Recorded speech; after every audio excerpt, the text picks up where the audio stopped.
Andaman and Nicobar தீவுகள் சுதந்திரம் கிடைச்ச அப்புறம் இந்தியாவுக்கு கீழே இந்த அந்தமான் அண்ட் நிக்கோபார் வந்து பார்த்தீங்கன்னா ஒரு யூனியன் டெரிட்டரியா மாறுது. பேர்லயே தீவுகளை கொண்டிருக்க இந்த அந்தமான் அண்ட் நிக்கோபார் கிட்டத்தட்ட ஒரு குரூப் ஆஃப் தீவுகளை உள்ளடக்கிய ஒரு இடம் தான். ஸோ இந்த இடத்துல இருக்க இந்த தீவுகளுக்குள்ள நிறைய பழங்குடியின மக்கள் வந்து பார்த்தீங்கன்னா வந்துட்டு இருக்காங்க. இந்த பழங்குடியினர்களை பாதுகாக்கணும்னு சொல்லி 1956ல ஒரு ட்ரைபல் ஆக்டையே இந்தியா வந்து பார்த்தீங்கன்னா பிறப்பிக்குது. ஏகப்பட்ட விதவிதமான பழங்குடியினர்கள் இந்த தீவுகள்ல வசித்து வந்தாலும் மற்ற தீவுகளை காட்டிலும் ஒரு தீவு பார்க்கவே கொஞ்சம் வித்தியாசமா இருக்கு, பயங்கரமா இருக்கு.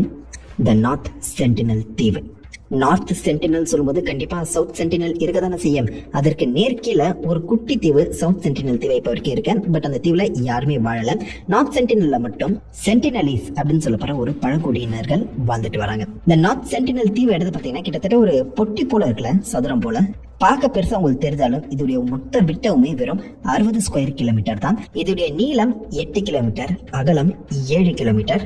இதை சுத்தி ஆர்ப்பரிக்கிற அலைகளை கொண்ட மிக அழகான கடலும், கரையை தொட முடியாத அளவுக்கு நிறைய அந்த கோரல் ரீஃப்ஸுமே வந்து பார்த்தீங்கன்னா இந்த சென்டினலுக்கு பார்டர் அமையுது. இந்த நார்த் சென்டினலை உங்களால மேப்ல தெளிவாவே பார்க்க முடியும். ஸோ மேப்ல முக்கியமா இந்த இடத்துக்கு நீங்க போய் பார்த்தீங்கன்னா ஒரு உடஞ்சு போன ஷிப் இருக்குல்ல, இந்த கப்பலை பத்தி நம்ம தனியா பார்ப்போம். பட் இந்த தீவு எவ்வளவு அழகா பச்சை பசேல்னு மிக உயரமான மரங்களை கொண்டிருக்குன்னு பாருங்க. ஒரு சின்ன தீவு தான், பட் இருந்தாலும் முழுக்கவே மரங்களால கவர் பண்ணப்பட்டு பசுமையா இருக்க அந்த கந்தனால கண்டிப்பா இங்க போய் பார்க்கணும். கண்டிப்பா கொஞ்சம் கிடைக்கிற அந்த வீக்கெண்டை இங்க ஸ்பெண்ட் பண்ணுங்கிற ஒரு எண்ணம் நிறைய பேருக்கு வரலாம். அப்படி மட்டும் பண்ணீங்கன்னா போக முடியும், திரும்ப வர முடியாது. அந்தமான் தீவுகளோட கேபிட்டலா இருக்க போர்ட் பிளேயர்ல இருந்து 36 கிலோமீட்டர் தள்ளி இருக்க இந்த தீவு இந்த உலகத்திலே மிக பழமையான பழங்குடியினர்கள் வாழ்ற தீவுங்கிற மாதிரி அங்கீகரிக்கப்பட்டிருக்கேன். இந்த தீவுகளுக்குள்ள உத்தரவின்றி உள்ள யாருமே வரக்கூடாது. சுற்றுலா பயணிகளுக்கு கம்ப்ளீட்டா தடை விதிக்கப்பட்டிருக்கேன். இந்த தீவுகளை சுத்தி எந்நேரமும் இந்த கப்பல் படைங்கிறது வந்து ரோந்து பணியில இன்வால்வ் ஆகிட்டு இருக்கோம். இந்த தீவுகள் பக்கம் இவங்க போக மாட்டாங்க. தீவுகள் வந்து 9 கிலோமீட்டர் தள்ளி யாருமே இந்த தீவுகள் நெருங்கவே கூடாதுங்கிறது தான் இந்தியா போட்டிருக்க அந்த மிகப்பெரிய சட்டம். அந்த அளவுக்கு சட்டம் போட்டு ஒரு தீவை பாதுகாக்கிறாங்கன்னா உள்ள வைரம் வைடூரியமா இருக்கு. இப்ப வரைக்கும் கிடைச்சிருக்க இந்த ரிசர்ச் படி பார்க்கும்போது இந்த தீவுகளுக்குள்ள bullet wood, Malabar silk cotton tree, broad leaf trees, Indian காட்டுப்பன்றி, இந்தியன் டர்ட்டில்ஸ் அண்ட் சில விதமான சிப்பி இனங்கள், மசல்ஸ், இந்தியால காண கிடைக்கக்கூடிய சில மீன் இனங்களும் இங்க வாழ்ந்துட்டு இருக்கேன். பெருசா நமக்கு தெரியாத, நம்ம கிட்ட இல்லாத வளங்கள் இதுக்குள்ள இல்ல. அப்படி இருந்தும் பாதுகாக்கப்படுறதுக்கான காரணம் இந்த உலகத்திலே மிகவும் பழமையான பழங்குடியினர்கள் இங்கதான் வாழ்ந்துட்டு இருக்காங்க. கிட்டத்தட்ட 60,000 வருஷங்களுக்கு முன்னாடி மனிதர்கள் விவசாயத்தை எல்லாத்தையுமே கண்டுபிடிக்கிறதுக்கு முன்னாடி எப்படி வேட்டையாளி சமூகமா இருந்தாங்களோ, உடம்புல ஒட்டு துணி போடாம எப்படி மனிதர்களும் மிருகங்களும் ஒன்னா வாழ்ந்துட்டு இருந்துச்சோ, அதே மாதிரியான மனிதர்கள் இப்போ இந்த இடத்துல வாழ்ந்துட்டு இருக்காங்க. கிடைச்ச இந்த சர்வே படி பார்க்கும்போது இந்த குட்டி சென்டினல் தீவுக்குள்ள 500க்கும் அதிகமான பழங்குடியினர்கள் இன்னமும் காட்டுவாசிகளா வாழ்ந்துட்டு இருக்காங்க. கற்கால மனிதர்களை போல விவசாயம் எதுவுமே செய்யாம அங்க கிடைக்கக்கூடிய மீன்களையும் ஆமைகளையும் சாப்பிட்டு மட்டுமே வாழ்ந்துட்டு இருக்காங்க. இந்த தீவுகளை இப்போன்னு புதுசா கண்டுபிடிக்கல. 15th 16th செஞ்சுரி அப்போவே இந்த ஸ்பெயின் நாட்டை சேர்ந்த நிறைய கப்பலோட்டிகள், கடல் வணிகம் செய்யறவங்க இந்த சென்டினல் தீவை கடந்து போயிருக்காங்க. இந்த தீவுகள்ல இருக்கவங்க எல்லாருமே காட்டுவாசிகள் போல தங்களை பார்த்து கூச்சலிட்டதாகவும் மனிதர்களே சாப்பிடக்கூடிய கேனிபல்ஸா இருந்ததாகவும் சில இடங்களை மென்ஷன் செய்யப்பட்டிருக்கு. 1567 அப்போதான் இந்த தீவு இருக்கிறதுக்கான ஒரு வரைபடமே கிடைக்குது. பிரிட்டிஷ் நம்ம இந்தியாவை அங்க கீழே டேக் ஓவர் பண்ணிட்ட அப்புறம் நம்ம இந்தியாவை காலனைஸ் பண்றதுக்காக சுத்தி இருக்க அந்த தீவுகளை வந்து பார்த்தீங்கன்னா வரைபடங்களா வரைய ஆரம்பிக்கும் போது அப்பவும் இந்த நார்த் சென்டினல் தீவை நோட் பண்ணிருக்காங்க. முக்கியமா 17th செஞ்சுரி அப்போ நிறைய பிரிட்டிஷ் கப்பலோட்டிகள் ஆக்சுவலா இந்த மாதிரி தீவுகளுக்குள்ள நெருப்பு எரிஞ்சதாகவும் சில மனித நடமாட்டத்தை பார்த்ததாகவும் ஆக்சுவலா அந்த இடத்துல நிறைய ரெக்கார்ட்ஸ் இருக்கு. பட் யாருமே அந்த சமயத்துல இந்த தீவுகளை முழுசா ஆரைய ட்ரை பண்ணல. யாருமே தொடாத, யாருமே அந்த இடத்துக்கு போக விரும்பாத அந்த சமயத்துல 1867 அப்போ நினைவா அப்படின்னு சொல்லப்படுற ஒரு இந்திய வணிக கப்பல் மிகப்பெரிய மழையில மாட்டிக்கிட்டு இந்த கடல் ஆர்ப்பரிப்பின் மூலியமா இந்த நார்த் சென்டினல் கரை ஓரங்கள்ல ஒதுங்க ஆரம்பிக்குது. அந்த கப்பல்ல பயணித்த 106 பேரும் அந்த கரை ஓரங்கள்ல நம்மளுக்கு ஹெல்ப் வர வரைக்கும் காத்துட்டு இருப்போம் அப்படின்னு சொல்லி பார்த்தீங்கன்னா காத்துட்டு இருக்காங்க. 2 நாள் 3 நாள் கழித்து காடுக்குள்ள இருந்து நிறைய வித்தியாசமான மனிதர்கள் உடம்புல ஒட்டு துணி இல்லாம கையில வில் அம்போட இந்த மனிதர்களை தாக்க முற்படுறாங்க. இந்த பக்கம் 106 பேர் இருக்க அந்த சமயத்துல முடிஞ்ச அளவுக்கு அந்த கப்பலையே தங்களுடைய கேடயமா மாத்தி காட்டுக்குள்ள வந்து இந்த காட்டுவாசிகளை அடித்து விரட்டி இருக்காங்க. அதை தொடர்ந்து வந்த ஒரு பிரிட்டிஷ் கப்பல் மூலியமா இந்த 106 பேரும் காப்பாற்றப்பட்டிருக்காங்க. அப்பதான் மனிதர்கள் இங்க காட்டுவாசிகளா வாழ்ந்துட்டு இருக்கதையுமே தாண்டி மற்ற மனிதர்களை கொல்லவும் தயங்க மாட்டாங்க அப்படிங்கிற ஒரு விஷயமே வெளியில வருது. இதுக்கு முன்னாடி எத்தனை கப்பல் இங்க கரை ஒதுங்கிச்சுன்னு தெரியல. பட் இந்த மாதிரி பல வணிக கப்பல் கப்பல்களோட அந்த லாக் புக்ஸ்ல இந்த இடத்துல நிறைய மனிதர்களை கொண்டு சாப்பிடக்கூடிய கேனிபல்ஸா வாழக்கூடிய மனிதர்கள் வாழ்ந்துட்டு இருக்காங்க. ரொம்பவே மோசமான மனிதர்கள் இருக்கக்கூடிய அந்த காட்டுவாசிகள் வாழக்கூடிய இடமா இந்த இடத்த தெரிச்சு வச்சிருந்தாங்க. பல பேர் இத நரகத்தோட மறுபுள்ளின்னு வேற கூப்பிட்டு இருந்தாங்கன்னா யோசிச்சு பாருங்க. அப்படி இங்க வாழ்ற மக்கள் அவ்வளவு கொடூரமானவங்களா? ரொம்பவே ஆவரேஜான ஒரு ஹைட்ல கட்டையான முடியோட ரொம்பவே ஒல்லியா கருப்பு நிறத்துல தான் இவங்க வந்து காணப்படுறாங்க. நெருப்பை உண்டாக்கவும் அதை உபயோகப்படுத்தவும் இவங்களுக்கு தெரிஞ்சிருக்கேன். கரையோரங்கள்ல காணப்படக்கூடிய அந்த ஆமைகளையும் சிப்பி பாறைகளையும் மீன்களையும் சாப்பிட்டு உயிர் வாழ்றாங்க. ஆனா மோஸ்ட் ஆஃப் த டைம் இவங்களை பார்க்கும்போது சின்ன சின்ன கெனூஸ், அதாவது குட்டி குட்டி கப்பல்களை தான் இவங்க அந்த கரையோரங்கள் இருக்கிற மீன்கள் பிடிக்கிறதுக்காக யூஸ் பண்ண பத்தி காமிக்கப்படுது. இந்த கப்பல்களை வச்சு பக்கத்துல இருக்க அந்தமானுக்கு போறது ரொம்பவே கஷ்டம். ஆர்ப்பரிக்கிற அந்த கடல்ல இந்த கப்பல்கள் நிலை தாங்காது. சோ அப்படி பார்க்கும்போது இவங்க முதல்ல எப்படி இங்க வந்திருப்பாங்க? இதுக்கு பின்னாடி 2 விதமான கூற்றுகள் இருக்கு. ஒன்னு, 60,000 வருஷங்களுக்கு முன்னாடி இங்க இருக்க அந்த அந்தமான் தீவுகள் எல்லாமே ஒரே நிலப்பரப்பா தான் இருந்திருக்கு. சோ அப்போதைக்கு இந்த தண்ணீரோட கடல் மட்ட அளவுங்கிறது குறைவா இருக்கு. அந்த காரணத்தினால ஒரே நிலப்பரப்பா இருக்க இந்த இடத்துக்குள்ள ஆப்வியஸா மனிதர்கள் இடம் பெயர்ந்து ஒரு காட்டுவாசிகளா வாழ்ந்துட்டு இருக்கும்போது இந்த தீவுகளுக்குள்ளேயுமே பல மனிதர்கள் ஆப்வியஸா வந்து தங்கி இருக்கணும். அந்த சமயத்துல அந்த கடல் மட்டம் உயர்ற அந்த காரணத்தினால கனெக்ட் ஆகி இருந்த இந்த நிலப்பரப்பு கடலால சூழப்படுது. சோ அப்போதைக்கு இந்த ஒன்னா இருந்த இந்த மக்கள் இந்த தீவுகளா பிரிக்கப்படுறாங்க. அப்படி பிரிக்கப்பட்ட பல மனிதர்கள் கொண்ட இந்த தீவுகளா தான் இந்த அந்தமான் நிக்கோபார் மாறி இருக்குங்கிற மாதிரி ஒரு கூற்று சொல்லப்படுது. அப்படி பார்க்கும்போது 60,000 வருஷங்களுக்கு முன்னாடி இந்த ஒரு சம்பவம் நடந்திருக்கு. அந்த காரணத்தினால அவங்களுக்கு விவசாயம்னாலே என்னன்னு தெரிஞ்சிருக்காது. சோ இப்ப லேட்டஸ்டா மனிதர்கள் 20,000 வருஷங்களுக்கு முன்னாடி தான் விவசாயத்தை கண்டுபிடிச்சதா சொல்லப்படுது. சோ அப்படி பார்க்கும்போது அந்த சமயத்துல விவசாயம்னா என்னன்னு தெரியாத ஒரு மனித கூட்டமா தான் இவங்க வாழ்ந்திருக்கணும். அதனால தான் இப்போ வரைக்கும் அவங்க ஹண்டர் கேதரர்ஸா இருக்காங்க. இவங்க விவசாயம் பண்ற மாதிரி எந்த ஒரு அறிகுறியுமே கூகுள் எர்த்ல இருந்து பார்த்தா உங்களுக்கு கிடைக்கவே கிடைக்காது. சேட்டலைட் இமேஜஸ்ல கூட இவங்க மீன் பிடிக்கிற மாதிரி தான் புகைப்படங்களும் எடுக்கப்பட்டிருக்கு. இந்த மேப்பை நீங்க பாத்தீங்கன்னா ரொம்பவே பச்சை பசேல்னு இருக்கும். ஆனா முக்கியமா இந்த ஒரு இடத்துல மட்டும் ஏதோ ஒரு கிளிஃப் இல்லனா ஏதோ ஒரு மலை பகுதி, மலை முகடு இருக்க மாதிரி தென்படுது.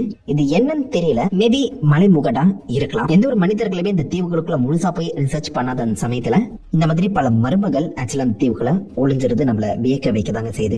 முதல் கூற்றுப்படி மனிதர்கள் 60,000 வருஷங்களுக்கு முன்னாடி இந்த இடத்துக்கு மைக்ரேட் ஆகி வந்து கடல் மூலியமா சூழப்பட்டு இந்த இடத்துல மாட்டியிருக்கலாம். அப்படி இல்லனா மத்த பழங்குடியினர்களால விரட்டப்பட்ட ஒரு இனமா இவங்க இருக்கவும் சான்சஸ் அதிகம். சோ இப்ப லேட்டஸ்டா நடந்த ஒரு ரிசர்ச் படி இதே அந்தமான் தீவுகள்ல வாழக்கூடிய ஆங்கிய இன மக்கள் கூட இன்னொரு பழங்குடியினர்கள் சண்டை போட்டு பலாயிரம் வருஷங்களுக்கு முன்னாடி பிரிச்ச மாதிரி ஒரு கதை இருக்கான். அந்த ஆங்கிய மக்களுக்கு சென்டினலிஸ் யாருன்னு தெரிஞ்சிருக்கு. அண்ட் அந்த ஆங்கிய இன மக்கள் இவங்களை சியா குவேவா அப்படின்னு சொல்லி வந்து பார்த்தீங்கன்னா கூப்பிடுறாங்க. இதுக்கான அர்த்தம் என்னன்னு தெரியல. பட் அவங்க மோசமானவங்க அப்படிங்கிற மாதிரி இந்த ஆங்கிய பழங்குடியினர்களே சொல்றாங்கன்னா யோசிச்சு பாருங்களேன். சோ அப்படி கொஞ்சம் ஒரு 10,000 20,000 வருஷங்களுக்கு முன்னாடி விரட்டி அடிக்கப்பட்ட ஒரு இனமா கூட இவங்க இருக்க சான்சஸ் அதிகம். அதனாலதான் இந்த இன மக்கள் மத்தவங்களை பார்த்தோன்னே ரொம்ப வயலண்டா பிஹேவ் பண்றாங்க. அந்த வயலன்ஸுக்கு காரணமே இவங்க விரட்டி அடிக்கப்பட்டவங்க.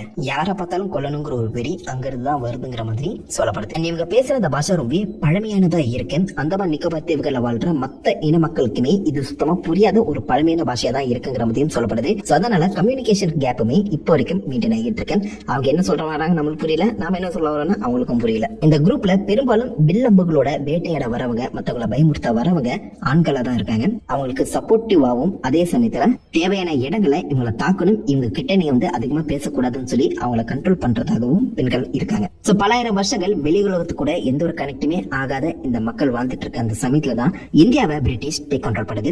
1880s அப்போ மாரிஸ் விடால் போர்ட்மேன் அப்படிங்கிற ஒருத்தர் அந்தமான் தீவுகளை சுத்தி இருக்க அந்த பழங்குடியினர்களை பத்தி ரிசர்ச் பண்றதுக்காக இந்த இடத்துக்கு வராரு. அவருடைய கண்ட்ரோல்ல பிரிட்டிஷர்ஸ் பல பேர் அந்தமான் தீவுகள்ல இருக்க பழங்குடியினர்களை தங்களுடைய ஸ்லேவ்ஸா, அடிமைகளா கொண்டு போனாங்க. அவங்க தீவுகள்ல இருக்க மரங்களை வெட்டி சாய்த்து டிஃபாரஸ்டேஷன் வந்து பார்த்தீங்கன்னா அப்பவே உருவாக்கி இருக்காங்க. முக்கியமா அந்த MV போர்ட்மேன் இங்க இருக்க அந்த பழங்குடியின மக்களை மாடல்ஸ் மாதிரி நிக்க வச்சு புகைப்படம் எடுத்து ரசிச்சிருக்காரு. அந்தரங்க உறுப்புகளை அளந்து பார்த்திருக்காராம். இதெல்லாம் ஏன் பண்ணாருன்னு தெரியல. இந்த மாதிரி அவங்க தொடர்ந்து பண்ணது அங்க இருக்க அந்த பழங்குடியினர்களுக்கு சுத்தமா பிடிக்காம 1500 பழங்குடியின மக்கள் ஒன்னா சேர்ந்து அபீர்டன் போர் வந்து தொடுத்தாங்க. பட் பழங்குடியின மக்களால இந்த துப்பாக்கி முனையில என்ன செய்ய முடியும்? நிறைய பேர் இறந்து போனாங்க. இந்த சண்டையில நார்த் சென்டினலிஸ் எந்த ஒரு வகையிலுமே பங்கேற்கல. ஒரு பக்கம் இவ்வளவு சர்வாதிகாரம் பண்ணிட்டு இருந்த MV போர்ட்மேன் 1880 அப்போதான் இந்த நார்த் சென்டினல் பக்கமே வராரு. வந்து அவருக்கு மிகப்பெரிய அதிர்ச்சி. ஏன்னா இவர் பல நேட்டிவ் மக்களை பார்த்திருக்காரு. யாருமே இவ்வளவு மூர்க்கத்தனமா இவ்வளவு பயங்கரமா இருந்ததே கிடையாது. இவங்க கூட பேசி புரிய வைக்கவும் முடியல, அதே சமயத்துல அவங்க பேசுறத வளர புரிஞ்சுக்கவும் முடியல. சோ இந்த ஒரு காரணத்தினால இவங்களுக்குள்ள இருக்க ஒரு 4 பேரை கடத்தி கொண்டு போய் அவங்கள வச்சு இவங்க யாரு, இவங்க எப்படிப்பட்டவங்க சொல்லி தெரிஞ்சுக்கலாம்னு சொல்லி ஒரு 2 வயசான கப்பல்ஸையும் 4 சின்ன குழந்தைகளையும் மக்களையும் இந்த இனத்துல இருந்து கடத்தி கொண்டு போய் போர்ட் பிளேயருக்கு கொண்டு போறாங்க. போற வழியிலேயே அந்த வயசான 2 கப்பல்ஸ் இறந்துடுறாங்க. சின்ன பசங்களுமே பாத்தீங்கன்னா நோய்வாய்ப்படுறாங்க. சாதாரண இருமல் காய்ச்சலே அந்த இடத்துல இருக்க அந்த 2 வயசான கப்பல்ஸ கொண்டு இருக்கு. சின்ன பசங்களோட உடல்நிலை ரொம்ப வீக்காக ஆரம்பிச்சிருக்கு. சோ அப்பதான் அந்த போர்ட்மேனுக்கு ஒரு விஷயம் புரிய ஆரம்பிக்குது. இவங்க எந்த ஒரு வகையிலுமே வெளி உலகத்தோட கனெக்ட் ஆகாத அந்த சமயத்துல மக்களுக்கு இருக்கக்கூடிய அந்த நார்மல் இம்யூனிட்டி சக்தி கூட இவங்களுக்கு இல்ல. நமக்கு இருக்கக்கூடிய நோய் எதிர்ப்பு சக்தி அவங்களுக்கு இல்ல, அவங்களுக்கு இருக்கக்கூடிய நோய் எதிர்ப்பு சக்தி நம்மளுக்கு இல்ல. 2 நோய்களும் கம்ப்ளீட்டா வேற. திடீர்னு அவங்களை வெளி உலகத்துக்கு கூட்டிட்டு வந்து அந்த மொத்த இனத்தையுமே அழிச்சிடக் கூடாதுன்னு சொல்லி அந்த 4 குழந்தைகளுக்கும் சில கிஃப்ட்ஸை கொடுத்து திரும்ப அந்த சென்டினல் தீவுக்கே கொண்டு போய் இறக்கி விட்டுறாங்க. பட் அந்த 4 சின்ன குழந்தைகள் ஆல்ரெடி நோய்க்கு எக்ஸ்போஸ் ஆனவங்க. அவங்களை கொண்டு போய் திரும்ப அந்த சென்டினல் தீவுக்குள்ள இறக்கி விடும்போது என்ன நடந்திருக்குன்னு யோசிச்சு பாருங்க. கோவிட் வந்து கொத்தா நிறைய பேர் செட்ட மாதிரி அந்த இடத்துலயுமே கண்டிப்பா நோய்வாய்ப்பட்டு பல பேர் இறந்திருக்க கூடும். அது கூட மேபி இந்த இடத்துல மற்ற மனிதர்கள் கூட நம்ம வந்து பேசக்கூடாது, மற்ற மனிதர்களோட அந்த நோய் நமக்குள்ள வந்துடக்கூடாதுங்கிற ஒரு எண்ணத்துல கூட இந்த சென்டினல் மக்கள் அந்த தீவை கொஞ்சம் வயலன்ஸோட வந்து பார்த்தீங்கன்னா பாதுகாக்க ட்ரை பண்ணிருக்கலாம். அதே வருஷம் அந்தமான் சிறைசாலையிலிருந்து தப்பித்த 3 சிறை கைதிகள் அவங்க உருவாக்கின ஒரு குட்டி போட் மூலியமா தப்பிச்சு எங்கேயாவது வேற நாட்டுக்கு எஸ்கேப் ஆகலாம்னு சொல்லி பிளான் பண்ணியிருக்காங்க. பட் கடல் மாத்தா அவரை அங்கிருந்து அழகா கொண்டு போய் நார்த் சென்டினல் தீவுல இறக்கி விட 2 பேர் தண்ணியில மூழ்கி இறந்திருக்காங்க. ஒருத்தனை அம்புகளாலையும் ஈட்டிகளாலையும் குத்திய கொண்டிருக்காங்க இந்த சென்டினல் மக்கள். இப்படி இருக்க அந்த சமயத்துல தான் இந்தியாவுக்கு சுதந்திரம் கிடைக்குது. சோ இந்தியாவுக்குள்ள அந்தமான் நிக்கோபார் தீவுகள் இன்க்ளூடிங் நார்த் சென்டினலுமே ஒன்னா சேர்க்கப்படுது.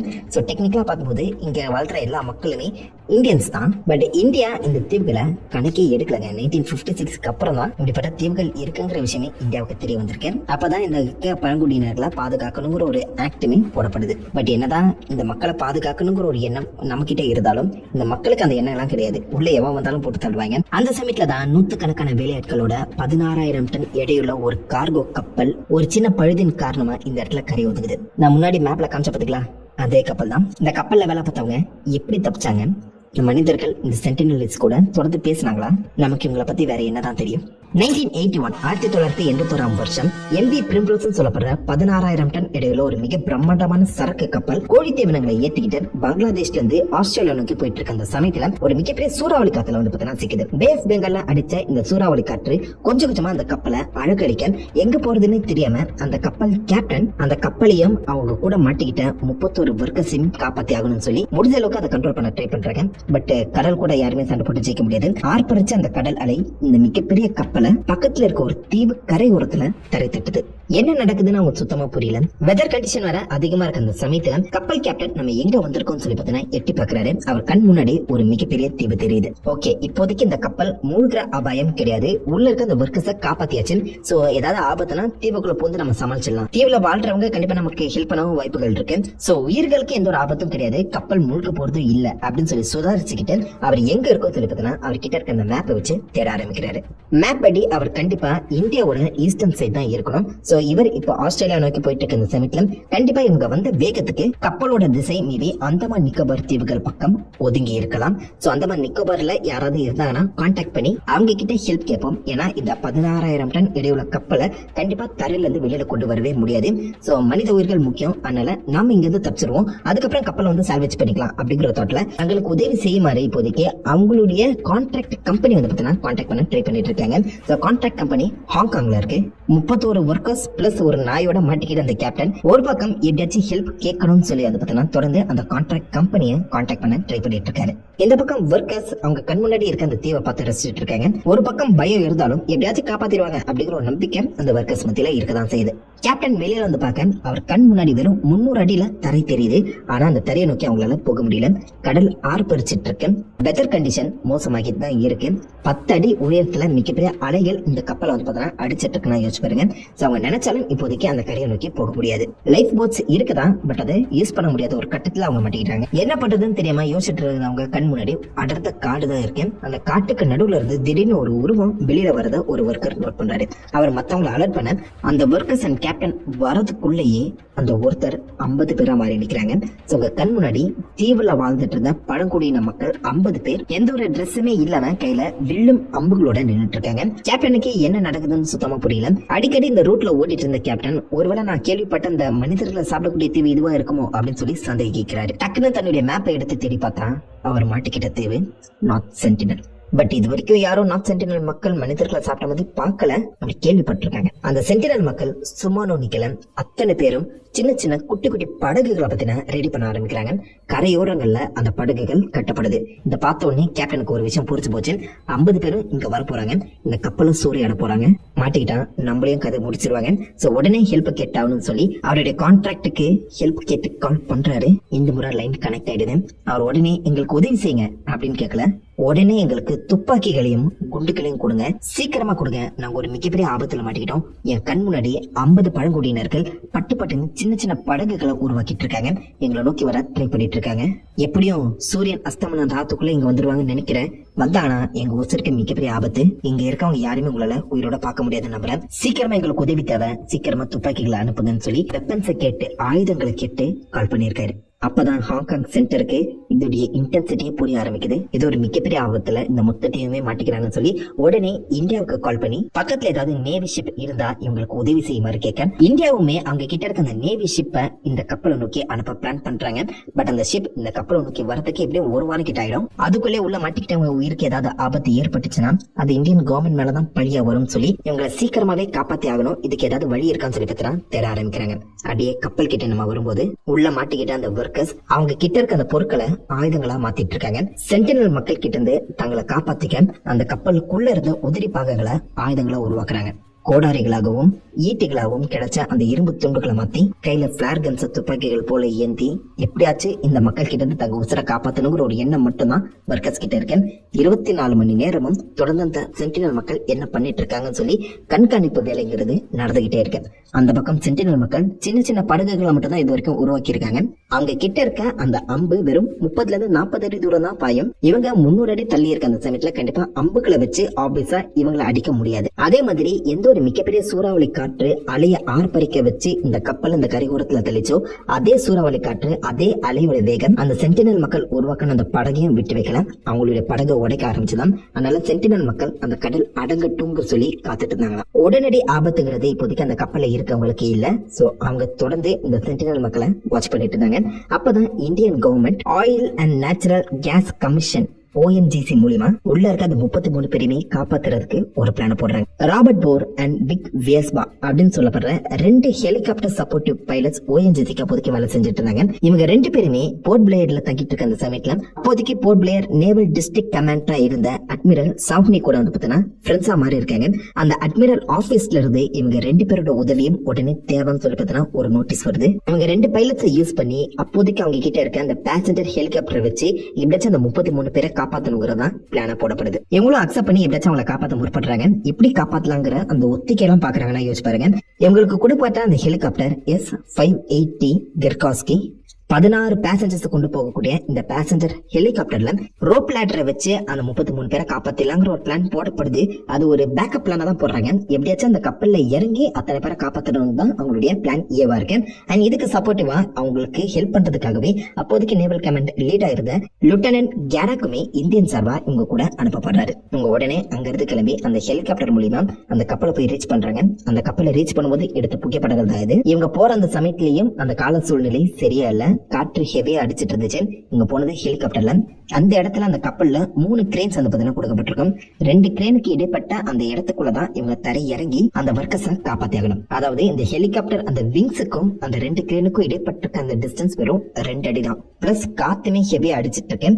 ஒரு நல்ல ட்ரெயின்டான பைலட்ஸால மட்டும் தான் இந்த இடத்துல தரை இறங்கவே முடியும். சோ ரோப் லேடர்லாம் கண்டிப்பா செட் ஆகாது. ரோப் லேடர் காத்துல அசைஞ்சுக்கிட்டே இருக்கும். அண்ட் இந்த காத்துல நிலையா ஒரு இடத்துல நிக்கவும் முடியாதுன்னு தெரிஞ்சுக்கிட்டேன். தரை இறங்குறது மட்டும் தான் ஒரே பிளானா போடுறாங்க.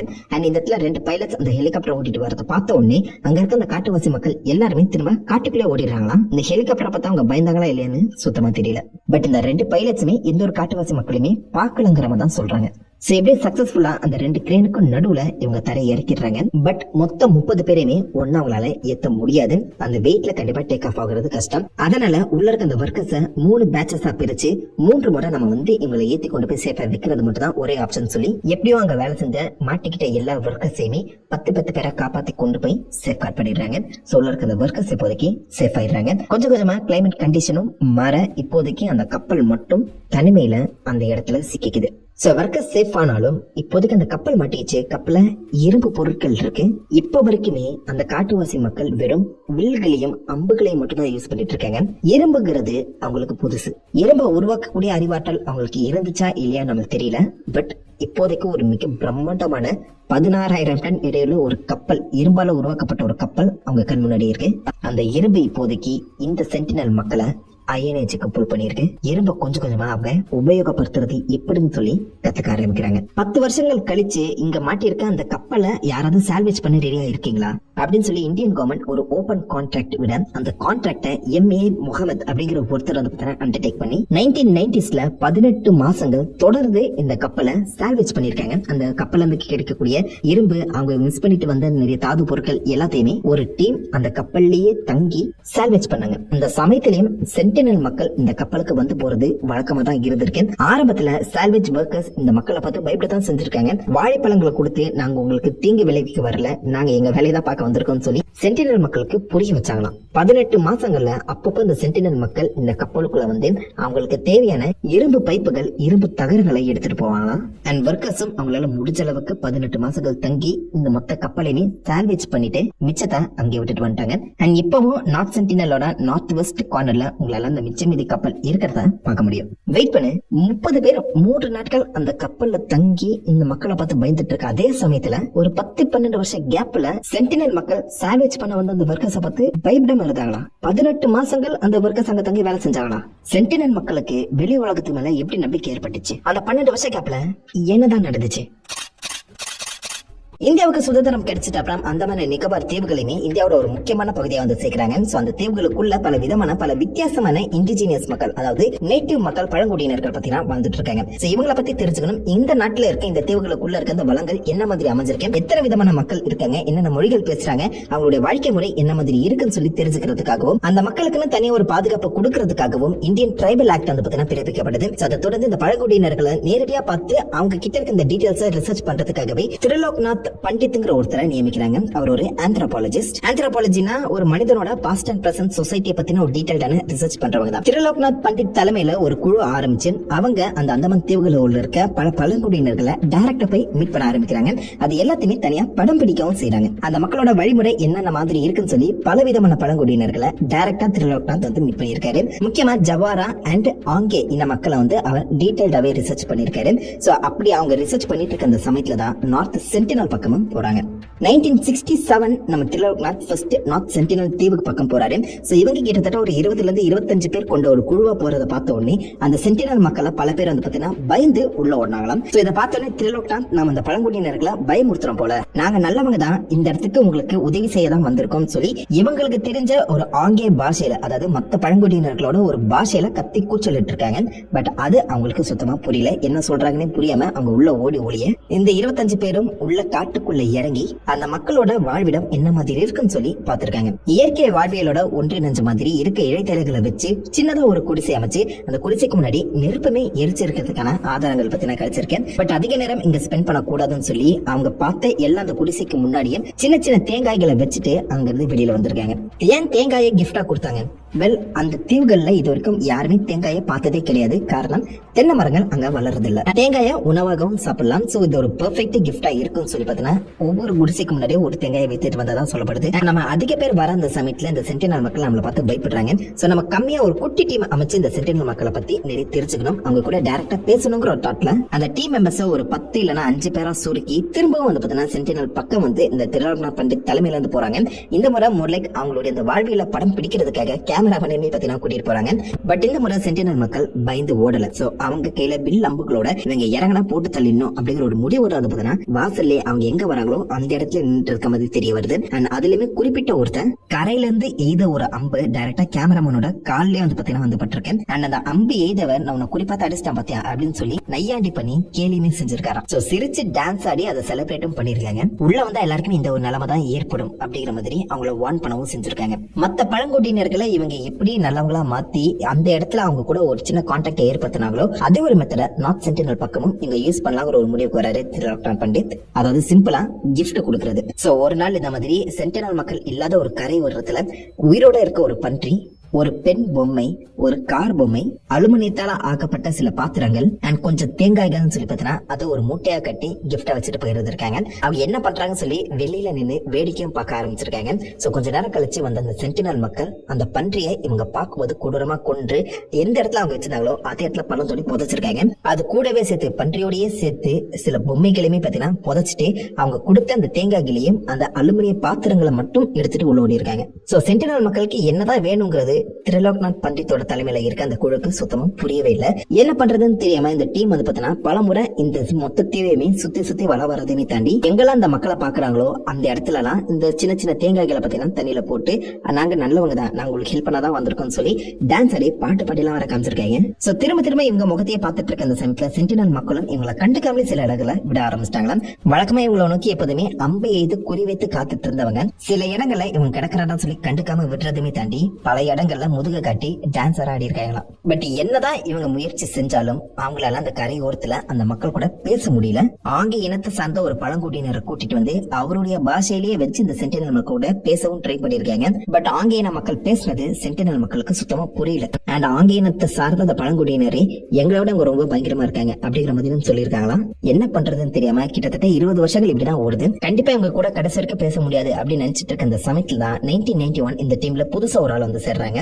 மதுமாலா சத்தோபாத்யாய் ஆந்த்ரோபாலஜிக்கல் சர்வே ஆஃப் இந்தியாங்கிற ஒரு டாபிக்ல PhD முடிச்ச இவங்க அந்தமான நிக்கோபார் சுத்தி இருக்க அந்த ட்ரைப் மக்களை பத்தின சில ரிசர்ச் பண்றதுக்காக இந்த டீம்ல வந்து சேர்றாங்க. சோ எடுத்தோடனே இவங்க நார்த் சென்டினலுக்கு போகல. சோ இவங்க இதுக்கு முன்னாடி ஆங்கேக்கும் ஜவாராக்கும் போயிருக்காங்க. சோ அந்த இடத்துல இது வரைக்கும் பெண்களே பார்க்காத அந்த இன மக்கள் முதல்ல மதுமாலாவை பார்த்த அப்புறம் ரொம்ப நட்பு பாராட்ட ஆரம்பிச்சிருக்காங்க. அந்த இனத்தை சார்ந்த பெண்களே இறங்கி வந்து இந்த பக்கம் மதுமாலா கிட்ட பேசுறதுமே தாண்டி அந்த இனத்தை சார்ந்த குழந்தைகளே இந்த பக்கம் மதுமாலா ஹோல்ட் பண்ணி வச்சிருக்க அந்த போட்டோஸ் எல்லாமே மிக பெருசா வைரல் ஆகுது. சோ அந்த டீம்ல ஆக்சுவலா ஜாயின் பண்ண ஃபர்ஸ்ட் பெண் இவங்க தான். ஐ மீன் இதுக்கு முன்னாடி ஒரு பெண் ஜாயின் பண்ணி இருந்தாங்களாம். பட் அவங்களுக்கு ஏதோ ஒரு தப்பான சம்பவம் நடந்து அதுக்கப்புறம் இந்த மதுமாலா உள்ள வந்து அந்த ட்ரைப்ஸ் கூட ஒரு நல்ல கனெக்ஷனை ஏற்படுத்தி இருக்காங்க. மதுமாலா கிட்ட கேட்கும் போது இது வரைக்கும் நான் இவ்வளவு சேஃபா ஃபீல் பண்ணதே இல்ல, அவங்க உண்மையிலேயே என்ன வந்து ரொம்ப நல்லவங்களா ட்ரீட் பண்ணிட்டு இருக்காங்க, ரொம்ப பாதுகாப்பா ட்ரீட் பண்றாங்க. ஆனா அந்த மக்கள் அவங்க மொழியில மதுமாலாவை டாக்டர்னு சொல்லி கூப்பிட்டு இருக்காங்க. சோ அந்த மக்களை பொறுத்த வரைக்கும் மதுமாலா பக்கத்துல அந்த மக்களுமே சேஃபா ஃபீல் பண்ணிருக்காங்க. மதுமாலாவுமே ட்ரைப் மக்கள் கூட சேஃபா பேசியிருக்காங்க. அந்த ஆங்கில பாஷையுமே மதுமாலா கத்துக்கிட்டேன். அவங்க கூடவே நல்ல ஒரு நட்பு பாராட்டி இருக்கு. அந்த சமயத்தில் இவங்களை வச்சுதான் கண்டிப்பா நம்ம நார்த் சென்டினலுக்குள்ளேயுமே ஒரு கான்டாக்டை ஏற்படுத்த முடியுங்கிற ஒரு எண்ணம் இந்த டீமுக்கு வருது. சோ இவங்களை நார்த் சென்டினல் கூட்டு போறாங்க. சோ நார்த் சென்டினல் பக்கம் வந்த முதல் பெண்மணியே இவங்க தான். சோ வழக்கம் போலதான் இவங்க தேவையான தேங்காய்களை அந்த மக்கள் இருக்க இடத்தை நோக்கி தள்ளி விட்டுட்டு இருக்காங்க. அந்த மக்களுமே இவங்க தேங்காய் கொடுக்கறத நோட் பண்ணிட்டு இருக்காங்க. பட் ஒரு கடத்துல தேங்காய் தீர்ந்து போக நாங்க திரும்ப போய் தேங்காயை கொண்டு வரோம் அப்படின்னு சொல்லி சைகை காட்டி கப்பலுக்கு போய் இன்னொரு மூட்டை தேங்காய் அதை பத்தி அவங்க கொண்டு வராங்க. இந்த முறை ஒரு 13 பேர் கொண்ட ஒரு குழுவை தான் அவங்க இருக்காங்க. இவங்களை பார்த்தோன்னே அங்க இருக்க சில வாரியர்ஸ் அம்பு இது தயாரா இருக்க அந்த சமயத்துல அந்த இனத்தை சார்ந்த பெண்கள் இவங்களை நீ அடிக்காத அப்படின்னு சொல்லி பார்த்தீங்கன்னா தடுத்திருக்காங்க. சோ மதுமாலா இதை ஃபர்ஸ்ட் பார்த்தோன்னா பயந்துட்டு திரும்ப ரிட்டர்ன் போயிட்டாங்க. இவங்களை அடிக்க கூடாதுன்னு சொல்லி அந்த இன மக்களே வந்து பார்த்தீங்கன்னா தடுத்ததா தெரிய வருது. மூன்றாவது முறை இன்னும் மிகப்பெரிய தேங்காய் மூட்டையோட அவங்க இறங்கி அந்த கண் எதிர்க்கவே எல்லாரும் மத்தியிலுமே அந்த தேங்காய்களை டிஸ்ட்ரிபியூட் பண்ண ஆரம்பிச்சாங்க. சோ நிறைய மக்கள் ஆண் பெண்கள் சொல்லி பாராம கடலுக்குள்ள இறங்கி போட்டு பக்கம் வந்து அந்த தேங்காய்களை எடுத்துட்டு போயிருக்காங்க. இது வரைக்கும் இந்த மாதிரி யாருமே பண்ணது கிடையாது. எந்த ஒரு ஆயுதங்களையுமே ஏந்தாம போட்டு பக்கத்துல சின்ன குழந்தைங்க ஆண் பெண்கள் சொல்லி எல்லாருமே வந்து அந்த தேங்காய்களை வாங்கிட்டு போயிருந்திருக்காங்க. அந்த படகு பக்கத்திலே வந்து ஒருத்த தேங்காய் மூட்டைகளை அப்படியே அசால்ட்டா தூக்கிட்டு போயிருந்திருக்காரு. இவ என்னடா ஆபரேட் பண்ணிட்டு இருக்கான்னு சொல்லி கேமராமேன ஒருத்த ஒத்து பாத்துட்டு இருக்கேன். அதெல்லாம் நீ பார்க்க கூடாதுன்னு சொல்லி அந்த இனத்தை சார்ந்த ஒரு பெண் ஆக்சுவலா இவனை வந்து இழுத்துட்டு போறத உங்களால கிளியர் கட் அவுட் பண்ண முடியும். சின்ன குழந்தைகளுமே சந்தோஷத்துல அங்க இங்க ஓடிட்டு இருந்தாங்க. அண்ட் இது எல்லாத்தையுமே தாண்டி சில ஆண்கள் டைரக்டா அந்த மதுமாலா கையில இருந்து அந்த தேங்காய்களை கை கொடுத்து வாங்கவும் செஞ்சிருக்காங்க. அந்த குழுவை சார்ந்த சில பேர் தண்ணிக்குள்ள இறங்கி அந்த தேங்காய்களை டிஸ்ட்ரிபியூட் பண்ணிருக்காங்க. சென்டினல் மக்களும் அவங்க கூட பேச போன இந்தியர்கள் சிலரும் ஒன்னா சேர்ந்து இந்த தேங்காய்களை டிஸ்ட்ரிபியூட் பண்ணிருக்காங்கன்னா யோசிச்சு பாருங்க. சோ சென்டினல் இன மக்களும் இந்தியர்களும் ஒன்னா இந்த இடத்துல எந்த ஒரு பயமும் இல்லாம தேங்காய்களை கையிலே கொடுத்திருக்காங்க. 24 வருஷமா கஷ்டப்பட்டு இந்த மாதிரி போராடி ஃபைனலா 1991 மதுமாலா வந்துட்டு அப்புறம் தான் இப்படி ஒரு கான்டாக்டே நடந்திருக்கு. இதுக்கு என்ன காரணம் தெரியல. மேபி இந்த கூட்டத்துல ஃபர்ஸ்ட் டைம் ஒரு பெண்ணை பார்த்த உடனே அந்த இன மக்கள் சேஃபா உணர்ந்து இருக்காங்க. சோ இதுக்கு என்ன காரணமா இருக்கும்? சென்டினல் மக்களுமே சில புகைப்படங்கள்ல சந்தோஷமா இருக்கதை உங்களால நோட் பண்ண முடியும். பட் என்னதான் அவங்க சந்தோஷமா இருந்தாலும் யாரையுமே அந்த தீவுக்குள்ள அவங்க காலடி எடுத்து வைக்க விடவே இல்லை. திரிலோக்நாத் பண்டித் இப்ப லேட்டஸ்டா கொடுத்த ஒரு சின்ன இன்டர்வியூல நாங்க இந்த மாதிரி தேங்காயை டிஸ்ட்ரிபியூட் பண்ணிட்டு இருக்கும்போது தெரியாதனமா ஒருத்தன் அந்த தீவுக்கு பக்கத்துல போயிட்டான். அதை பார்த்த ஒரு இளைஞன், இந்த பழங்குடியை சார்ந்த ஒருத்தன் இந்த கையில கத்தி எடுத்து உள்ள வந்தா கழுத்தை சீவிடுவேன் அப்படிங்கிற மாதிரி ஒரு சின்ன ஜெஸ்டர் பண்ண அப்படியே ரிட்டர்ன் ஆகி அங்க இருந்து கிளம்பியே போயிட்டாங்களாம். அதாவது நீ என்ன வேணாச்சும் பண்ணிக்க, எனக்கு என்ன வேணாச்சும் கொடுத்துக்க, ஆனா தீவுக்குள்ள மட்டும் வந்துடாத அப்படிங்கிற மாதிரி அவங்க மிரட்டி இருக்காங்க. அதை திரிலோக்நாத் பண்டிட் மட்டும் இல்லாம மதுமாலா சார்ந்தவங்க எல்லாருமே பாத்தீங்கன்னா மதிக்கவும் செஞ்சிருக்காங்க. சோ அவங்க அனுமதி இல்லாம நம்ம இந்த தீவுக்குள்ள போகவே கூடாதுங்கிற ஒரு எண்ணம் இந்த டீமுக்கு இருந்திருக்கதான் செய்யுது. 1992 திரிலோக்நாத் பண்டிட் வந்து பாத்தீங்கன்னா ரிட்டையர் ஆகிடுறாரு.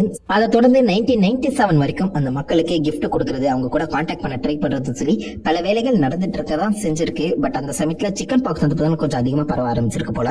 சோ அதனால இதோட நம்ம அவங்களை கான்டாக்ட் பண்றதை நிறுத்திடலாம். சோ நம்ம மூலியமா எந்த ஒரு நோயும் அவங்களுக்கு போயிடக்கூடாது, அந்த மக்களை காப்பாத்தா அவங்க கான்டாக்ட கம்ப்ளீட்டா கட் பண்றதுதான் நல்ல விஷயம் அப்படின்னு சொல்லி 1997 அப்புறம் பெருசா யாருமே வெளி உலகத்துல இருந்து அந்த சென்டினல் மக்களை சீண்டவும் இல்ல, கான்டாக்டும் பண்ணல. ஒரு 7-8 வருஷங்கள் சுமூகமா போயிட்டு இருந்துச்சு. அந்த சமயத்துல தான் 2004 வருடம் டிசம்பர் 26 ஒரு மிகப்பெரிய சுனாமி இந்த இந்தியாவை புரட்டி போட்டுச்சு. அந்த சுனாமி நார்த் சென்டினல் தீவையுமே பாதிக்க தான் செஞ்சது. சோ இந்த தீவுல எத்தனை பேர் செத்துருக்காங்க, என்ன மாதிரியான பாதிப்பு சுனாமியில இங்க உருவாக்கப்பட்டதுன்னு சொல்லி பாக்குறதுக்காகவே இந்தியன் கவர்மெண்ட் சில ரிசர்ச்சர்ஸ் ஹெலிகாப்டர்ல அனுப்பி வைக்கிறாங்க. ஹெலிகாப்டர் பார்த்த உடனே அந்த பழங்குடியினர்கள் கையில வில்லம்புகளோடையும் கற்களையுமே தூக்கி எறிய ஆரம்பிச்சாங்களாம். அந்த ஹெலிகாப்டரை லேண்ட் பண்ணவே விடலையா. சோ உடனே அந்த ஹெலிகாப்டர் அங்கிருந்து கிளம்பி வந்துருச்சு. சோ அந்த மக்களுக்கு எந்த ஒரு ஆபத்தும் இல்ல, அவங்க சேஃபா தான் இருக்காங்க அப்படிங்கிற மாதிரி ரெக்கார்ட் பண்ணப்பட்டிருக்கேன். அதே மாதிரி இந்த சுனாமியால பாதிக்கப்பட்டு இவங்க எப்படி உயிர் தப்பிச்சாங்கன்னு நம்மளுக்கு தெரியல. மிக உயரமான மரங்களும் சில மலை முகடுகளும் இருக்க அந்த சமயத்துல பாசிபிளி அதுல ஏறி அவங்க தப்பிச்சிருக்கலாம் அப்படிங்கிற மாதிரி எதிர்பார்க்கப்படுது. அண்ட் சுனாமி தாக்க போதுங்கிற ஒரு எச்சரிக்கை அவங்களுக்கு முன்கூட்டியே தெரிஞ்சிருக்கான். அந்த சுனாமிக்காக அவங்க ஆயத்தமா இருந்திருக்கதா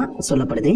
ஆனா எப்படி ஆயுதமானாங்க சுத்தமா ஐடியா. அதே மாதிரி நடந்த நிலநடுக்கம் இந்த தீவை சுத்தி இருந்த அந்த கோரல் ரீஃப்ஸ் வந்து பாத்தீங்கன்னா கொஞ்சம் உயர்த்தி இருக்கான். அதாவது இந்த தீவை சுத்தி இருந்த கரையோரத்துல இருந்த தண்ணீர் கொஞ்சம் உள்வாங்கி இருக்கான். சோ அந்த வகையில பெரிய டேமேஜ் எதுவும் இந்த இடத்துல நடக்கலையா. இந்த சென்டினல் மக்கள் 2004 சுனாமியை சர்வே பண்ணிருக்காங்க. பட் ஹெலிகாப்டர் பார்த்தாலும் கொஞ்சம் ஆக்ரோஷமாக இருக்காங்க. இந்த தீவுக்குள்ள எந்த ஒரு பொருளும் உயிரோட வரக்கூடாதுங்கிறதுல கண்ணும் கருத்துமா இருக்காங்க. அதனாலதான் கிஃப்டா கொடுத்த பன்றிய அவங்க கண் முன்னாடியே கொன்னு புதைச்சிருக்காங்க. கடந்த 20 வருஷத்துல 3 மனிதர்கள் எதிர்கொண்டிருக்காங்க. அந்த 3 பேர் எப்படி இங்க வந்து சிக்கினாங்க? இந்தியன் கவர்மெண்ட் கொலை செஞ்சதுக்காக உங்களை அரசுலாம் பண்ணாதா? இவங்க மேல இந்தியன் கவர்மெண்ட் என்ன நடவடிக்கை எடுத்தாங்க? திரிலோக்நாத் பண்டிட் அண்ட் மதுமாலா முடிஞ்ச அளவுக்கு கிஃப்ட் கிவிங் மிஷன்ஸ் மூலியமா 24 வருஷ போராட்டத்துக்கு அப்புறம் எப்படியோ சென்டினல் மக்கள் கூட முதல் கான்டாக்ட் ஏற்படுத்தினாங்க. பட் இதை தொடர்ந்து கவர்மெண்ட் வந்து பாத்தீங்கன்னா நம்ம அவங்க கூட கான்டாக்ட்ல இருக்க கூடாது. சோ இந்த இடத்துல நம்ம அதிகமான நோய்களை அவங்களுக்கு பரப்பக்கூடிய நிலைமை ஏற்படலாம். அந்த தீவுல மொத்தம் 50 இருந்து 500 மக்களுக்குள்ளதான் ஆட்கள் இருக்க அந்த காரணத்தினால நம்ம இந்த மக்களை முழுசா அழிச்சிடக்கூடாது. ட்ரைபல் ஆக்ட் படி நம்ம அவங்கள தனியா விடணுங்கிற ஒரு முடிவை எடுத்து 1997 அந்த கிஃப்ட் கிவிங் மிஷன்ஸை கம்ப்ளீட்டா நிறுத்துறாங்க. அந்த தீவை சுத்தி 5 இருந்து 7 கிலோமீட்டர் வரைக்கும் யாருமே உள்ள போக கூடாது, உள்ள இருந்து யாருமே வெளியில வரக்கூடாதுன்னு சொல்லி இந்திய நேவியை வச்சு ரோந்து பணிகள் இடம்பெறுது. அந்த தீவுக்குள்ள போறது ரெஸ்ட்ரிக்ட் பண்ணப்படுது, யாராலுமே அதுக்குள்ள போக முடியாது.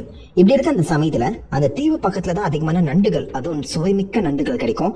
அதை ஆட்டையை போட்டு கொண்டு வந்து வித்துலாங்கிற ஒரு தாட்ல நிறைய மீனவர்கள் அப்பப்ப அந்த எல்லையை தாண்டி போறது வழக்கமா வச்சிருந்தாங்க. அந்த வகையில 27 ஜனவரி 2006 வருஷம் சில மீனவர்கள் எல்லையை தாண்டி, அதாவது 5 கிலோமீட்டர் சுற்றளவு கொண்ட அந்த எல்லையை தாண்டி சென்டினல் தீவுக்குள்ள நண்டு பிடிக்க போறாங்க. அவங்க பிடிச்சிட்டு இருக்கும் போதே சூரிய அஸ்தமனம் விடுது. சோ இந்த சமயத்துல நம்ம திரும்ப ஊருக்கு போக முடியாது, விடிச்சிட்ட அப்புறம் கிளம்பலாம் அப்படிங்கிற தாட்ல அந்த படகை சென்டினல் தீவு பக்கத்துல நிறுத்துறதுக்காக ஒரு கல்ல கயிறோட கட்டி அதை நங்கூரம் போல பயன்படுத்துறாங்க. அண்ட் முக்கியமா ஒரு படகுல இருந்த சுந்தர்ராஜ், பண்டிட் திவாரி அப்படின்னு சொல்லப்படுற 2 பேர் பைன் வைன்ல போதையாகின மாதிரி சொல்லப்படுது. அதாவது கல்லு குடிச்சு போதையாகி இருக்காங்க. அண்ட் அவங்க கட்டி வச்சிருந்த படகோட நங்கூர கல் வந்து பாத்தீங்கன்னா அவிழ்ந்திருக்கு. சோ கடலோட ஓட்டத்துக்கு ஏற்ற மாதிரி இப்போதைக்கு அந்த படகு கொஞ்சம் கொஞ்சமா சென்டினல் தீவை நோக்கி நகர ஆரம்பிக்குது. இந்த படகு எல்லையை தாண்டி போக அங்க இருக்க மீனவர்கள் அப்பதான் உஷாராகி, டேய் படகு அங்க தாண்டி போயிட்டு இருக்கா, எழுச்சிரு எழுச்சிரு அப்படின்னு சொல்லி கத்த ஆரம்பிக்க இவங்களுக்கு காது கேட்கவே இல்ல. போதை அதிகமாகி இருக்க அந்த காரணத்தினால மயக்க நிலையில இருந்திருக்காங்க. படகு கொஞ்சம் கொஞ்சமா சென்டினல் தீவோட கரையோரத்துக்கு போகுது. அண்ட் கரையோரத்துல ஆல்ரெடி இவங்களுக்காக காத்திருந்த அந்த சென்டினல் மக்கள் கொஞ்சம் கூட யோசிக்காம நீங்க 2 பேருமே அடிச்சு அங்கேயே கொள்றாங்க. கொண்டுட்டு அப்படியே விடாம ஒரு சில ரிப்போர்ட் படி ஆக்சுவலா அவங்க 2 பேர் உடலையும் பேம்பு ஸ்டிக்ல மூங்கில் தடியில வந்து பார்த்தா கட்டி யாருமே உள்ள வராதிங்க அப்படிங்கிற மாதிரி ஒரு ஸ்கேர்க்ரோ, அதாவது இந்த வயல்கள்ல வைக்கோல் பொம்மையை வச்சிருப்பாங்க, காக்கா உள்ள வரக்கூடாதுன்னு சொல்லி வரட்டுற மாதிரி இந்த மனிதர்களை வைக்கோல் பொம்மை மாதிரி கட்டி வச்சாங்களாம். இதை பார்த்த மத்த மீனவர்கள் அங்கிருந்து தெரிச்சு உடன் கோஸ்ட் கார்டுக்கு 3 நாட்கள் கழிச்சுதான் இங்க என்ன நடந்துச்சுங்கிறதே தெரிய வருது. அவங்க உடனே உங்க உடலை மீட்கணும் அப்படின்னு சொல்லி ஒரு ஹெலிகாப்டரை இந்த இடத்துக்கு அனுப்புறாங்க. எந்த இடத்துல அவங்க கொல்லப்பட்டாங்களோ அதே இடத்துல இவங்க புதைக்கப்பட்டிருக்க ஒரு விஷயம் அந்த கோஸ்டல் கார்டுக்கு தெரியுது. சோ அந்த இடத்துல இறங்கி உங்க உடலை எடுக்கலாம்னு சொல்லி ட்ரை பண்ணும்போது அந்த சென்டினல் மக்கள் கையில வில் அம்புகளோடையும் கற்களை தூக்கி எரிஞ்சும் இந்த பக்கம் அந்த கோஸ்ட் கார்டை பயமுறுத்தி அனுப்பிச்சிருக்காங்க. அண்ட் அந்த அம்பு முனைகள்ல இரும்பு துண்டு வந்து பாத்தீங்கன்னா பொறிக்கப்பட்டிருக்கு. இருக்கேன். இதுக்கு முன்னாடி MV பிரிம்ரோஸ் சொல்லப்படுற ஒரு மிகப்பெரிய கப்பல் இங்க கரை ஒதுக்கிச்சு பாத்தீங்களா, அந்த கப்பல்ல இருக்க இரும்பு துண்டை இப்போதைக்கு சென்டினல் மக்கள் ஆயுதங்களை பயன்படுத்த ஆரம்பிச்சிருக்காங்க. அயன் ஏஜ் சென்டினலுக்குள்ள ஸ்டார்ட் ஆகியிருக்கு. நாம இறங்கி இங்க பலியாகிட கூடாதுங்கிற ஒரு தாட்ல அந்த கோஸ்ட் கார்டு அங்க கிளம்புறாங்க. ஹெலிகாப்டர் உருவாக்கின அந்த காற்று வந்து பாத்தீங்கன்னா இந்த உடல் மூடி இருக்க அந்த மணலை தகர்த்தி அந்த உடல் இருக்க இடத்தை கோஸ்ட் கார்டுக்கு காட்டி கொடுக்குது.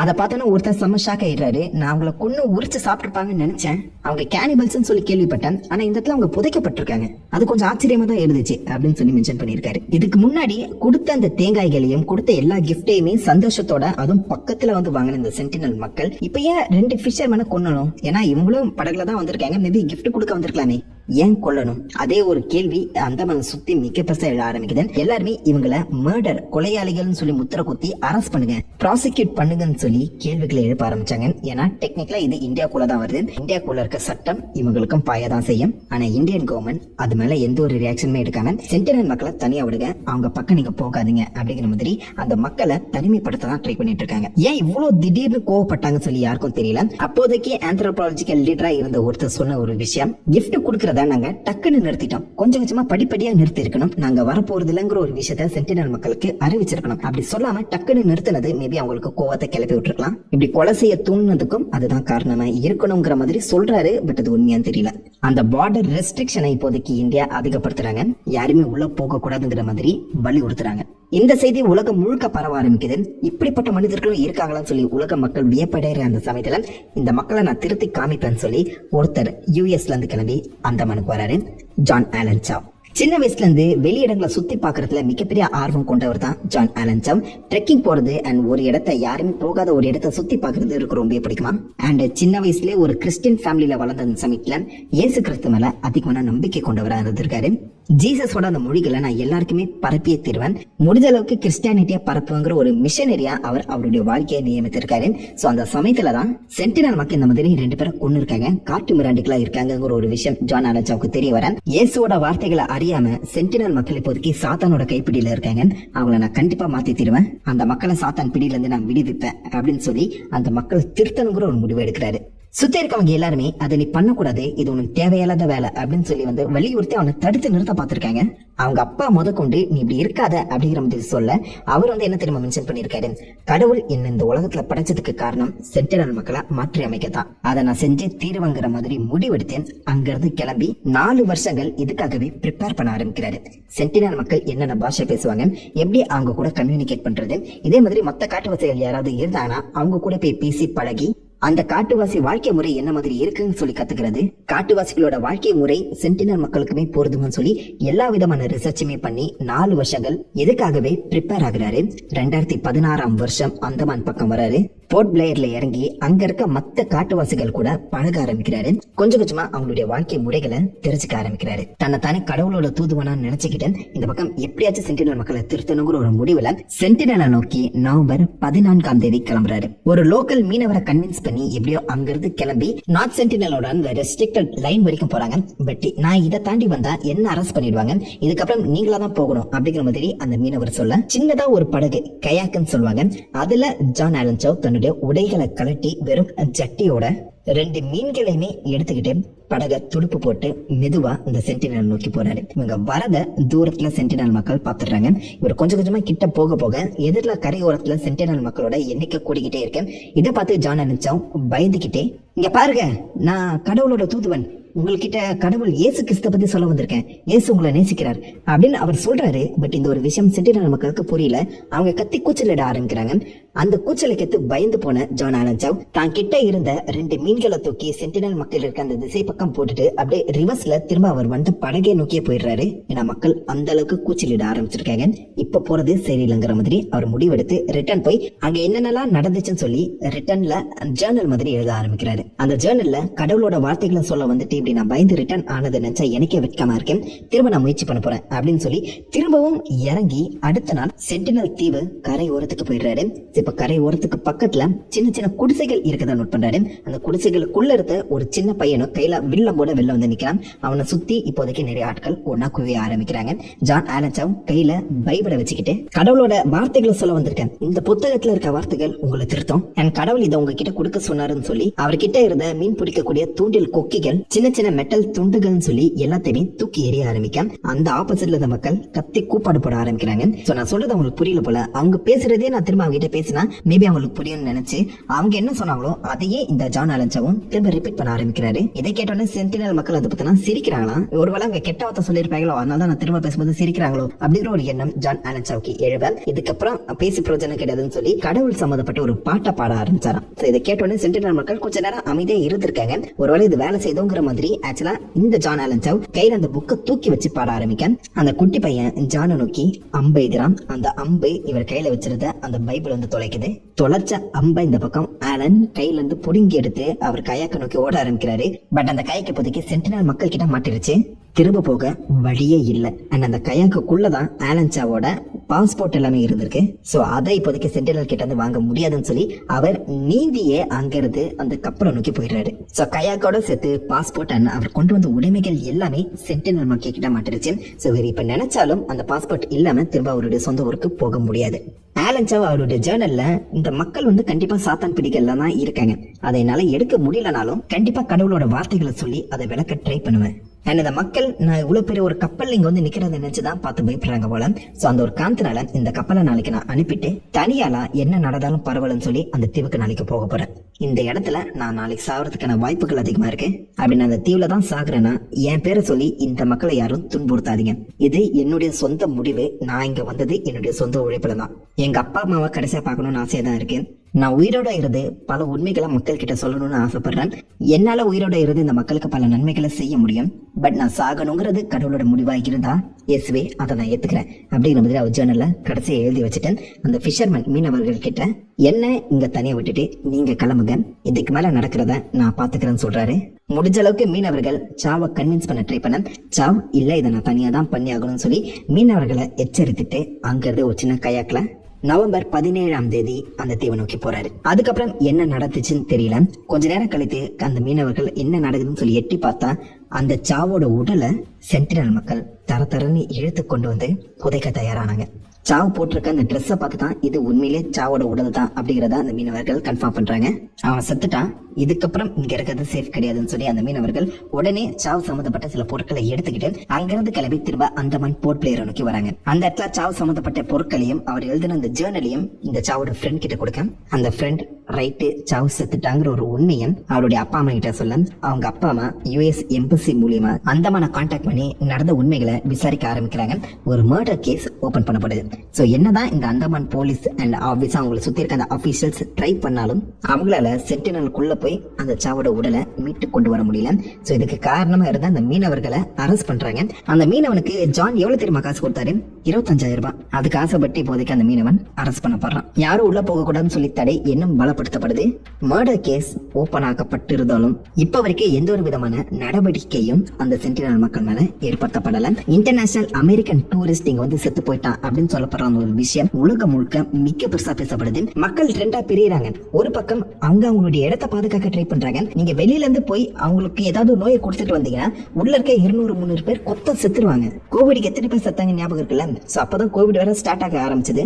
சின்னதா ஒரு கோல்ட கொடுத்தாலும் அவங்க உடம்புல அந்த ஒரு இம்யூனிட்டி ஆன்டிபாடி இருக்காது. ஒரு சின்ன நோய் கூட அங்க இருக்க மொத்த இனத்தையுமே கம்ப்ளீட்டா அழிச்சிடும். சோ அங்க ஜான் போனது தப்பு, சென்டினல் மக்கள் பண்ணதுதான் சரிங்கிற மாதிரி இருக்க இன்னொரு குரூப் ஆஃப் மக்கள் அவங்க கொலை பண்ணிருக்காங்க, அவங்களை கண்டிப்பா தண்டிச்சு தான் தீரணும்னு சொல்லி ரெண்டு விதமா மக்கள் பேச ஆரம்பிக்கிறாங்க. டெலோக்நாத் பண்டித், மதுமாலா இவங்க 2 பேருமே வெளியில வந்து நாங்க சென்டினல் மக்கள் கூட பேசியிருக்கோம், அவங்க கிட்ட போய் நிறைய கிஃப்ட் கிவிங் மிஷன்ஸ் எல்லாம் பண்ணிருக்கோம், உண்மையிலே பாசமான மக்கள், ஆனா அவங்க இடத்த ரொம்ப பொத்தி பாதுகாக்க ட்ரை பண்றாங்க. எங்க படகு கிட்ட வந்து இளநீர் வாங்கிட்டு இருக்க அந்த சமயத்துல நான் தெரியாதனமா அந்த தீவு பக்கத்துல போகும்போது உள்ள இருக்க ஒரு இளைஞன் கத்திய காமிச்சு உள்ள வந்தா வெட்டிடுவாங்கிற மாதிரி மிரட்டினான். சோ உயிரோட யாரும் இந்த தீவுக்குள்ள போக கூடாதுங்கிற ஒரு எண்ணம் தான் சென்டினல் மக்களுக்கு இருக்கு. அவங்களுடைய இடத்த பாதுகாக்க விடுங்க, அவங்கள நோண்டாதீங்க அப்படிங்கிற மாதிரி சொல்ல இந்தியன் கவர்மெண்ட் கவர்மெண்ட்டும் முடிஞ்ச அளவுக்கு இதுக்குள்ள யாருமே போக கூடாதுன்னு சொல்லி அந்த ரெஸ்ட்ரிக்ஷனை அதிகமாக்கி இருக்காங்க. எந்த ஒரு மர்டர் கேஸும் சென்டினல் மக்கள் மேல போடப்படல. சாவுமே அவருடைய ஜேர்னல்ல எல்லாமே என் சுய நினைவுக்கு உட்பட்டு தான் நான் பண்றேங்கிற மாதிரி எழுதி வச்சிருந்தாரு. சாவோட இறப்பு உலகத்துக்கே ஒரு எச்சரிக்கையா இருந்தது. இந்த இடத்துல சென்டினல் செய்வது சரியா? அவங்களுடைய உயிர்களை காப்பாத்த 200-300 மக்களோட உயிர்களை காப்பாத்த உள்ள யாரும் உயிரோட வரக்கூடாதுங்கிறதுல சென்டினல் மக்கள் கவனத்தோட இருக்காங்க. அவங்களுக்கு அவங்க உயிர் முக்கியம் தானே. அதே மாதிரி இதுக்கு முன்னாடி நிறைய பேர் அந்த பக்கம் கடந்து போனவங்க இந்த தீவுல வாழ்றவங்க கேனிபல்னு சொல்லி மென்ஷன் பண்ணியிருந்தாலும் இது வரைக்கும் அவங்க யாரையுமே கொன்னு சாப்பிட்டதை பார்க்கல. கண் கூட 2-3 பேர் இறந்ததையும் அவங்க புதைக்கப்பட்டதையும் தான் பார்த்திருக்காங்களே தவிர்த்து மனிதர்களை சாப்பிட்ற மாதிரி இந்த இடத்துல எந்த ஒரு சென்டினலுமே பண்ணது கிடையாது. அதை யாரும் நேரடியா பார்த்ததும் கிடையாது. இவங்க கேனிபல்னு சொல்லி பரப்பப்பட்டது இப்ப வரைக்கும் பொய்யா தான் இருக்கு. தங்களுக்கான ஒரு உலகத்துல ஒரு அழகான வாழ்க்கையை சென்டினல் மக்கள் வாழ்ந்துட்டு இருக்காங்க. வெளியில இருந்து ஏதாவது ஒரு பிரச்சனை வந்து அவங்க வாழ்க்கையை சீரழிக்க கூடாதுங்கிறதுல மிகப்பெரிய ஒரு கவனத்தோட இருக்காங்க. ஏன்னா இதே அந்தமான் தீவுகள்ல இருக்க மத்த காட்டுவாசி மக்கள் நீங்க எடுத்து பாத்தீங்கன்னா முக்கியமா ஜராவா ஆங்கில மக்கள் வந்து வெளி உலகத்துக்கு எக்ஸ்போஸ் ஆகிட்டாங்க. சோ நிறைய மக்கள் கூட அவங்க ஒன்றிணைஞ்சு இப்போதைக்கு வாழ்ந்துட்டு தான் இருக்காங்க. அண்ட் அங்க இருக்க அபிஷியல்ஸும் மத்த மக்களும் அவங்களை எப்படி ட்ரீட் பண்றாங்கன்னு நினைக்கிறீங்க? ஏதோ மனிதர்கள் போல பார்க்காம விஷ ஜந்து போல தான் பாக்குறாங்களா? ஹியூமன் ஜூ மாதிரி அவங்க இருக்க அந்த திருவோரம் போய் அவங்கள ஆடி பாட சொல்றதும் சாப்பாடு காசு மது போதைன்னு சொல்லி அவங்கள மக்களோட முறைக்கேற்ற மாதிரி பழக்கப்படுத்தியும் அந்த ஜராவா இனத்தோட பல கல்ச்சரையே அழிச்சிட்டு இருக்காங்க. அண்ட் மக்கள் டிஃபாரஸ்டேஷன் படி ஜராவா வாழக்கூடிய அந்த சுத்தி இருக்க பல காடுகளையுமே அழிக்க ஆரம்பிச்சாங்கன்னா அவங்க சாப்பிடுற பன்றிகளையுமே வேட்டையாடி ஜராவா இனம் சாப்பிடக்கூடிய ஒரு பன்றி இது காட்டுவாசிகள் சாப்பிடக்கூடிய பன்றின்னு சொல்லி வெளி உலகத்துக்கு காசு அதிகமா வச்சு விற்க ஆரம்பிச்சாங்களாம். ஜராவா இனத்தை சார்ந்தவங்க இப்போதைக்கு இது எங்களுக்கு தேவையில்லாத ஒரு அணி, இதுக்கு முன்னாடி நாங்க சந்தோஷமா தான் வாழ்ந்துட்டு இருந்தோம், இப்ப இந்த மக்களுக்கு எக்ஸ்போஸ் ஆகி எங்களுடைய வாழ்விலேயே நாங்க இழந்துட்டு இருக்கோம் சொல்லி புலம்ப ஆரம்பிச்சிருக்காங்க. நார்த் சென்டினல் மக்கள் இவ்வளவு ஸ்ட்ரிக்டா இருக்க அந்த சமயத்துல தான் அந்த தீவு இப்போதைக்கு அவங்களுக்கு சொந்தமா இருக்கு. அவங்களும் மற்ற காட்டுவாசிகள் போல எக்ஸ்போஸ் ஆகி இருந்தாங்கன்னா அந்த இடத்தையுமே கம்ப்ளீட்டா அழிச்சுட்டு அது ஒரு சுற்றுலா தலமா மனிதன் எப்பயோ மாத்திருப்பான். வெளி உலகத்துல இருந்து வந்து நம்ம உலகத்தை அழிச்சிருவாங்களோ ஒரு பயத்திலையும் அதே சமயத்துல தங்க உலகத்தை பாதுகாக்கணுங்கிற ஒரு எண்ணத்திலையும் சென்டினல் மக்கள் இவ்வளவு ஸ்ட்ராங்கா இருக்கிறதுல தப்பே இல்லைன்னு சொல்லி பல பேர்